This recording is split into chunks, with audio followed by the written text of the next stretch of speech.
Hello guys, welcome back to our channel. కొత్త జంట video చూస్తున్నప్పుడు లైక్ చేయండి, వీడియో పూర్తిగా చూసాక కామెంట్ చేయండి. కొత్త వాళ్ళు ఎవరైనా మన ఛానల్లోకి వస్తే మర్చిపోకుండా సబ్స్క్రైబ్ చేయండి. నేను మార్నింగే ఇల్లు ఉడ్చేసి మాఫేస్తున్నా. చాలా మంది నేను చూసిన, నాకు తెలిసి అంటే నా నియర్ బై చేసేది ఏంటంటే అందరూ ఫస్ట్ బయట వర్క్ చేసుకొని తర్వాత వచ్చి ఇంట్లో వర్క్ చేస్తారు. మేబీ అదే రైట్ ఏమో నాకు తెలియదు. బట్ నాకేంటంటే ఇంట్లో వర్క్ చేసినాక బయట వర్క్ చేయడం అలవాటు అన్నట్టు. ఫస్ట్ ఇల్లు ఉడ్చేసుకొని మాఫేసుకొని బయట అంట్లు గడగడం అవన్నీ చేసుకుంటా. ఎందుకు నాకు ఇంట్లో చేయకుండా బయట చేస్తే నాకు అస్సలు సెట్ అవ్వదు.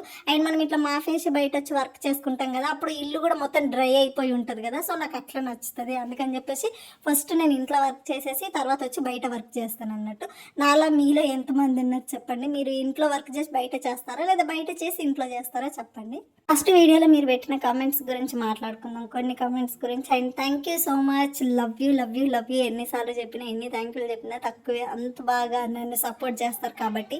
ఫస్ట్ వీడియోలో ఒక కామెంట్, చాలా స్పీడ్గా మాట్లాడుతున్నావు, కొంచెం స్లోగా మాట్లాడవచ్చు కదా అని అన్నారు. నేను చాలా స్పీడ్గా మాట్లాడుతున్నాను. అంటే డైలీ మాట్లాడి అలవాటు అయిపోయింది. నా భయం ఏంటంటే ల్యాగ్ అయిపోతుందేమో, మీకు బోరింగ్ అనిపిస్తుందేమో, అందుకే నేను ఏం చెప్పాలనుకుంటున్నానో ఫాస్ట్గా చెప్పేయాలని ఇంటెన్షన్ అంతే. ఈ స్లో సరిపోతుందా, ఇంకా స్లోగా మాట్లాడాలో కూడా చెప్పండి. ఈ వీడియోలో చాలా స్లోగా మాట్లాడతా. ఇంకొక కామెంట్, అమ్ము 30K ఎట్లా సెట్ చేస్తారు, ఈఎంఐలకి ఎంత పోతుంది, మీరు ఎంత అవి ఇవన్నీ కూడా ఒక కామెంట్ వచ్చింది కదా. యాక్చువల్గా ఎవ్రీడే చేస్తేనే 30K, ఎవ్రీ మంత్ 30K వస్తుంది అని చెప్పలేమన్నట్టు. అంటే ఆయన కంటిన్యూ వర్క్ చేస్తే వస్తుంది, వర్క్ చేయకుండా డుమ్మాలు కొడితే అప్పుడు రావు కదా. సో ఆయన మోస్ట్లీ ఇంకొకటి ఏంటంటే 30K కూడా అక్కడికక్కడికి అవుతాయి. ఇంకా ఎవ్రీ మంత్ చిన్న అప్పులు కూడా అవుతాయి. బట్ చిన్న అప్పులు ఏంటంటే అప్పుడప్పుడు తీసుకుంటే వాళ్ళ ఫ్రెండ్స్ దగ్గర తీసుకుంటాడు, లేదంటే ఇంకా లోన్ యాప్స్లలో తీసుకుంటాడు. లోన్ యాప్స్ అసలు వాటిని సజెస్ట్ చేయొద్దు, అవి యూజ్ చేయొద్దు. బట్ మాకేంటంటే కొన్ని ట్రస్టెడ్గా ఉన్నవి చూసుకొని తక్కువ తీసుకుంటాం అన్నట్టు. అంటే ఎక్కువ డబ్బులు కాదు, ఒక 10K, ఒక 5K, అంటే అప్పుడు ఏదైనా ఎంతైతే రిక్వైర్మెంట్ ఉంటుందో 10K 5K కంటే ఎక్కువ తీసుకోము. అవి కూడా కొన్ని మనకి ట్రస్టబుల్ ఉంటాయి కదా, అవి తీసుకుంటాము. లోన్ యాప్స్లలో కొన్ని చాలా ఫేక్ ఉంటాయి, అవన్నీ కూడా చూసుకోండి.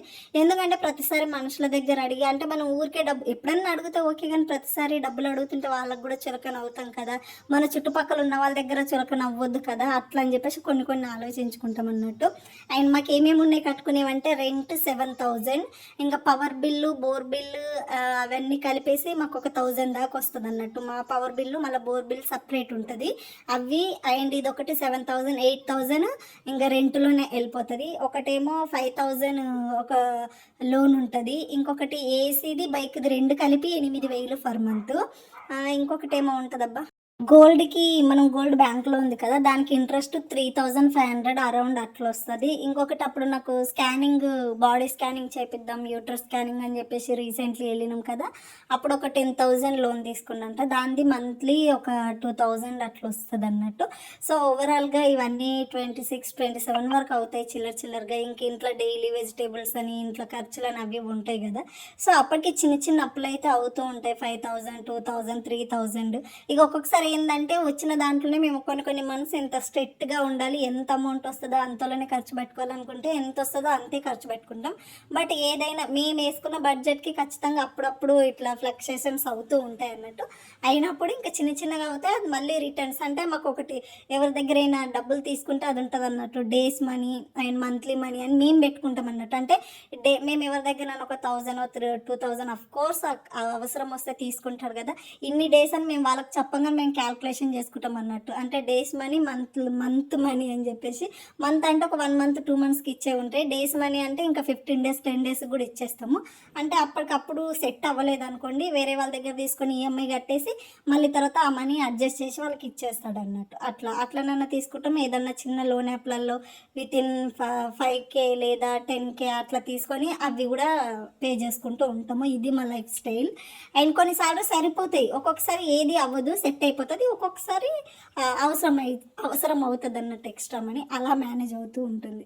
ఇట్లా మేనేజ్ అవుతుంది. మేము ప్రతి 1 రూపీ కూడా నోట్ చేసుకుంటాం కాబట్టి మనకి మంత్ ఇంతే ఉంది, తక్కువ ఉందంటే చాలా తక్కువ కూడా మేము, అంటే ఊరికే స్టార్టింగ్ అంతా అంత చాలా తక్కువలోనే అడ్జస్ట్ అయినాం కదా, ఇప్పుడు కూడా ఊరికే అవే ఎందుకు చెప్పడం అని చెప్పేసి నేను నాన్ వెజ్ ఉన్నప్పుడు అట్లాంటివి ఉన్నప్పుడే ఎక్కువ వీడియోస్ పోస్ట్ చేస్తాను. నార్మల్ డేస్ కూడా ఉంటాయి. మీరు ఈ మధ్యకాలంలో చూస్తే నాన్ వెజ్ ఉన్నప్పుడు లేకపోతే ఏదైనా ఉన్నప్పుడే నేను వీడియోస్ తీస్తాను తప్పితే ఎక్కువ డబ్బులు లేని సిచ్యువేషన్ అది వస్తే చాలా క్రిటికల్ సిచ్యువేషన్స్ వస్తాయి. కానీ నాకు ఇక ఏ ఊరికే బోరింగ్ ఏం చెప్తాంలే, ఆల్రెడీ అందరికీ తెలిసిందే కదా అని చెప్పేసి అవన్నీ ఎక్కువ షేర్ చేయము. బట్ ఆ శివయ్య బ్లెస్సింగ్ వల్ల అడ్జస్ట్ అయిపోతుంది, సెట్ అయిపోతుంది. ఎంత ఉంటే అంతలోనే అడ్జస్ట్ అవుతాము. అలా సెట్ చేసుకుంటాం. అంటే మా వాడు ఏంటంటే చాలా కష్టపడతాడు. అన్ని నెగిటివ్స్ అనే కాదు, మహిళ చాలా పాజిటివ్స్ కూడా ఉంటాయి. మేబీ నాకు మరీ హెల్త్ ఇష్యూ వచ్చినప్పుడు ఆయన మొత్తం ఆయన కోల్పోయి అంత పిచ్చి పిచ్చి చేస్తాడు తప్పితే అదర్వైజ్ చాలా అంటే చాలా కష్టపడతాడు తెలుసా. ఆయన ఎంత కష్టపడతాడో పాపం అనిపిస్తుంది కొన్నిసార్లు చూస్తే. హార్డ్ వర్క్ చేస్తాడు. మహి దగ్గర ఏంటంటే హార్డ్ వర్క్ ఉంటుంది, స్మార్ట్ వర్క్ ఉండదు. ఎప్పుడైనా సరే గైస్ మనము ఎంత హార్డ్ వర్క్ చేస్తున్నాం కాదు, ఎంత స్మార్ట్ వర్క్ చేస్తున్నాం అనేదే ఇంపార్టెంట్. హార్డ్ వర్క్ వల్ల ఒక 50% రిజల్ట్ ఉంటే స్మార్ట్ వర్క్ వల్ల 100% రిజల్ట్ ఉంటుంది. అదే మహితో ప్రాబ్లం తప్పితే ఆయన అసలు బుర్ర ఆడడు. ఎందుకే ఇవ్వదు నాకు అర్థం కాదన్నట్టు. బట్ చాలా అంటే చాలా కష్టపడతాడు. ఉన్న దాంట్లోనే చాలా బాగా సెట్ చేస్తాడు. ఈఎంఐలు అన్నీ కట్టుకుంటాడు, మళ్ళీ సెట్ చేసుకుంటాడు. అవన్నీ తీసుకురాడు అన్నట్టు. బుర్రకేయడు. మనీ విషయం అయితే అసలు నాకు బుర్రకేయడు. ఇంకా నాకు ఏముండదు అన్నట్టు. నేను అడిగేది మా ఊరిని ఒకటే చికెన్. నాకు 365 days చికెన్ పెట్టి నేను హ్యాపీగా తినుకుంటూ కూర్చుంటా. ఇంకా ఈయన డ్యూటీ నుంచి వచ్చిండు, వంట అయిపోయింది. మార్నింగ్ నేను ఎగ్స్ చేసినాక చికెన్ తీసుకొచ్చిండు అన్నట్టు. అందుకే ఇంకా చికెన్ ఉండగా ఎగ్స్ ఎవరన్నా తింటారా, అది ఫ్రిడ్జ్లో పెట్టేసి చికెన్ కర్రీ తింటున్నాం అన్నట్టు. అండ్ ఇక నేను ఉలవచారు చికెన్ కర్రీ చేసిన. ఎంత టేస్ట్గా ఉందో. ఉలవచారు ఎప్పుడూ డిసప్పాయింట్మెంట్ చేయదబ్బా, చాలా అంటే చాలా. ఇది మా వాడికి నేనే ఇంట్రడ్యూస్ చేసిన. చాలా ఇప్పటికీ చెప్తాడు, ఎప్పుడన్నా మాట్లాడితే చాలా అమ్మ ఉలవచారు చికెన్ బిర్యానీ ఉంది చూడు, వేరే లెవెల్ అంటే వేరే లెవెల్ అంటాడు. మళ్ళీ ఈరోజు ఉలవచారు చికెన్ ట్రై చేసిన. రెండు కాంబినేషన్ చాలా అంటే చాలా బాగుండే, చాలా టేస్టీగా ఉండే. ఎందుకంటే నాకు కొత్త కొత్త ఫుడ్ ట్రై చేసి అది మా ఊరికి తినిపించినాక ఆ వచ్చే కాంప్లిమెంట్స్ ఉంటే చూడు నాకు మస్తు హైప్ అనిపిస్తుంది, భలే అనిపిస్తుంది. ఇంకా ఆయన తింటుండు. ఎందుకమ్మో అట్లా కొక్కుతున్నావు మా అన్నకి అని చెప్పొద్దు. తినడు గైస్, నిజం చెప్తున్నా. గంట తింటాడు. అంతసేపు తినొద్దు మహి, అంతసేపు తినొద్దు అని చెప్తా. ఆయన ప్లేట్ ఇచ్చి ఎప్పుడన్నా నాకు ఇంట్రెస్ట్ లేకుండా నువ్వు తిను మహి అంటే పక్కా గంట సేపు తింటాడు. ఆ ఫస్ట్ వేసిన రైసే గంట సేపు తింటాడు. ఈయన తినే పద్ధతి అస్సలు బాగాలేదు. మళ్ళీ రైస్ కలుపుతాడైతే మనం సిమెంట్ కలుపుతారు కదా పనులు చేసేవాళ్ళు, అట్లా కలుపుతాడు. ఇరిటేటింగ్ వస్తుంది. అందులో సాల్ట్ ప్రాపర్గా ఉండదు. మళ్ళీ నువ్వు తినిపిస్తే టేస్ట్ వస్తుంది, నువ్వు తినిపిస్తే ఏం లేదు. ఆయన సాల్ట్ ప్రాపర్గా వేసుకోడు అన్నట్టు. ఎందుకు వంటల్లో ఎక్కువ అవుతుంది సాల్ట్ అని కొంచెం సాల్ట్ తక్కువ వేస్తాను. ఆ సాల్ట్ ప్రాపర్గా వేయడు. ఆ సాల్ట్ వేసినా కూడా సరిగ్గా కలపడు అన్నట్టు. అందుకే అది అంతా టేస్ట్ రాదు. నువ్వు తినిపిస్తేనే టేస్ట్ వస్తుంది, నువ్వే తినిపియు నేను తినా అని చెప్పేసి మారం చేసి తినిపించుకుంటారు తప్పితే అంతకుమించి వేరే రీజన్ ఏం లేదు. ఆయన కలిపిన అదే కర్రీ, నేను కలిపిన అదే కర్రీ. ప్రాపర్ సాల్ట్ అనేది పడకపోతే టేస్ట్ రాదు ఏ కర్రీ అయినా సరే. ఇంతకు మీరు లైక్ చేసినా లేదా, లైక్ చేయకపోతే లైక్ చేయండి అబ్బా. వీడియో మొత్తం చేసా కామెంట్ కూడా చేయండి. అండ్ ఇంక ఇదే లాస్ట్ అనుకుంటా నాన్ వెజ్. ఇంకా 2 weeks వరకు నాన్ వెజ్ తినం ఇంట్లో. ఇంక వెళ్ళి ఇప్పటి నుంచి డీప్ క్లీనింగ్ ఉంటుంది, ఇల్లంతా డీప్ క్లీనింగ్ చేయాలి. ఒక్కొక్క వీడియో నేను పర్చేస్ చేసినవి అన్నీ కూడా ఒక లాంగ్ వీడియో చేస్తాను నేను. లక్ష్మీ పండగకి ఏమేమి తీసుకున్నాను అని చెప్పేసి. మీ అందరి బ్లెస్సింగ్ వల్ల ఇయర్ ఇంప్రూవ్మెంట్ ఉంటుంది. ఈ ఇయర్ కూడా చాలా ఉంటుంది అనేసి అనుకుంటున్నా.